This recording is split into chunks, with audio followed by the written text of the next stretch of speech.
ಈ ದಿನ ಸಮಾಜ ಕಲ್ಯಾಣ ಇಲಾಖೆಯ 4 ಹಾಸ್ಟೆಲ್ಗಳೇನು ಬೋದಾಳ್ ರೋಡ್ನಲ್ಲಿದೆ, ಮೇನ್ ರೋಡ್ನಲ್ಲಿ ಈ ಥರ ದವಸ ಧಾನ್ಯ 10 ಕ್ವಿಂಟಾಲ್ ಅಕ್ಕಿ, 10 ಕ್ವಿಂಟಾಲ್ ಗೋಧಿ ಅಂದಾಜು ಇಷ್ಟು ಸಾಗಾಟ ಮಾಡ್ತಾರೆ ಅಂತ ದೂರ ಬಂದ ಮೇಲೆ ಬಂದು ನಮ್ಮ ಫುಡ್ ಇನ್ಸ್ಪೆಕ್ಟ್ರು, ಫುಡ್ ಸಿಸ್ದಾರ್, ರೆವೆನ್ಯೂ ಇನ್ಸ್ಪೆಕ್ಟರ್ ಅಂತ ಬಂದು ಚೆಕ್ ಮಾಡಿದ್ದೀವಿ.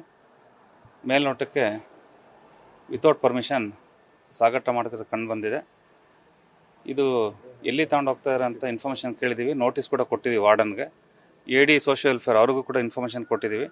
ಎಕ್ಸ್ಪ್ಲನೇಷನ್ ಕಾಲ್ ಮಾಡಿ ಡಿಸಿಪ್ಲಿನ್ ಆ್ಯಕ್ಷನ್ ಇನಿಷಿಯೇಟ್ ಮಾಡಬೇಕಾಗತ್ತೆ. ಒಂದು ಈಗೇನು ಈ ಸ್ಟಾಕ್ ಸೀಸ್ ಮಾಡಿದ್ವಿ, ಇದನ್ನ ನಮ್ಮ ಫುಡ್ ಗೋಡೌನ್ನಲ್ಲಿ ಸ್ಟಾಕ್ ಇಡ್ತೀವಿ.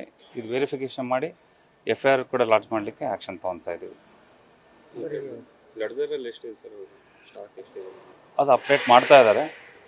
ಈಗ ಮೇಲ್ನೋಟಕ್ಕೆ ಈಗ ಸ್ವಲ್ಪ ತಾಳೆನೇ ಇದೆ. ಅದು ಈಗ ಲಾಸ್ಟ್ ಒಂದು 7 ಡೇಸಿಂದ ಅಪ್ಡೇಟ್ ಮಾಡಿಲ್ಲ. ಬಿಲ್ ಬಂದಿರೋ ಲೇಟ್ ಆಗಿದೆ ಅಂತ ಹೇಳಿದರೆ ಅದು ನೋಟಿಸ್ ಕೊಟ್ಟಿದ್ದೀವಿ. ಎಕ್ಸ್ಪ್ಲನೇಷನ್ ಚೆಕ್ ಮಾಡಿ ವಿಲ್ ಟೇಕ್ ಆ್ಯಕ್ಷನ್. ಎಲ್ಲಿ ಕಳಿಸ್ತಾ ಇದ್ದಾರೆ?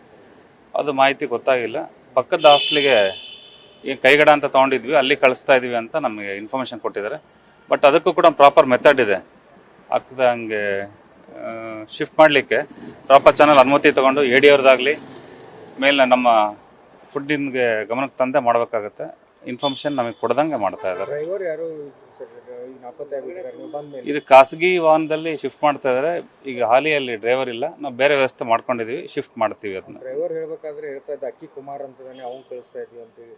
ಯಾರ ಕುಮಾರ್ ಅಂತಾನೆ ಗೊತ್ತಾಗ್ತಿಲ್ಲ. ಎಲ್ಲ ಹಾಸ್ಟೆಲ್ನಿಂದನೂ ಅಲ್ಲೇ ಆ ಕುಮಾರ್ ಹತ್ರನೇ ಹೋಗ್ತದೆ. ಓಕೆ, ಇದು ಮಾಹಿತಿ ನಾವು ವೆರಿಫೈ ಮಾಡಿ ವಿಲ್ ಟೇಕ್ ಆ್ಯಕ್ಷನ್. ಕುಮಾರ್ ಇರ್ಬೋದು ಅಥವಾ ಯಾರೇ ಇರ್ಬೋದು, ಇದಕ್ಕೆ ಯಾರಿದ್ದಾರೆ ಹಿನ್ನೆಲೆಯಲ್ಲಿ ತಿಳ್ಕೊಂಡು ಪೊಲೀಸ್ FIR ಕೂಡ ಆಗುತ್ತೆ. ವಾರ್ಡ್ ಮಕ್ಕಳಿಗೆ ಸರಿಯಾಗಿ ಊಟ ಇಲ್ಲ ಏನಿಲ್ಲ ಅಂತ ಇಲ್ಲ, ಬರೀ ಅನ್ನ ಸಾರು ಇದೆ, ಅದು ಸರಿ ಇರೋದಿಲ್ಲ. ಹೊರಗಿಂದ ತಗೊಂಡು ಊಟ ಮಾಡ್ಬೇಕಂತ ಪರಿಸ್ಥಿತಿ. ಇಲ್ಲಿರೋ ಹಾಸ್ಟೆಲ್ ವಿದ್ಯಾರ್ಥಿಗಳಿಂದ ನಿರ್ದಿಷ್ಟವಾಗಿ ಇಲ್ಲಿ ತನಕ ಲಿಖಿತವಾಗಲಿ ಅಥವಾ ಮೌಖಿಕವಾಗಲಿ ನಮಗೆ ಕಂಪ್ಲೇಂಟ್ ಬಂದಿದ್ದಿಲ್ಲ. ಲಾಸ್ಟ್ ಒಂದು ತಿಂಗಳ ಹಿಂದೆ ಕೂಡ DD ಅವ್ರು ಬಂದು ವೆರಿಫೈ ಮಾಡಿದ್ದಾರೆ. ಅವಾಗೆಲ್ಲ ಸಮರ್ಪಕವಾಗಿದೆ ಅಂತ ನಾನು ಬುಕ್ನಲ್ಲಿ ಎಂಟ್ರಿ ಅದು ನೋಡಿದ್ದೀನಿ. ಅದಾಗಿ ವೆರಿಫೈ ಮಾಡಿ ಇಂಡಿವಿಜುವಲ್ ಆಗಿ ಸ್ಟೂಡೆಂಟ್ಸ್ಗಳು ಮಾಹಿತಿ ತೊಗೊಂಡು ಆ್ಯಕ್ಷನ್ ತೊಗೊತೀವಿ.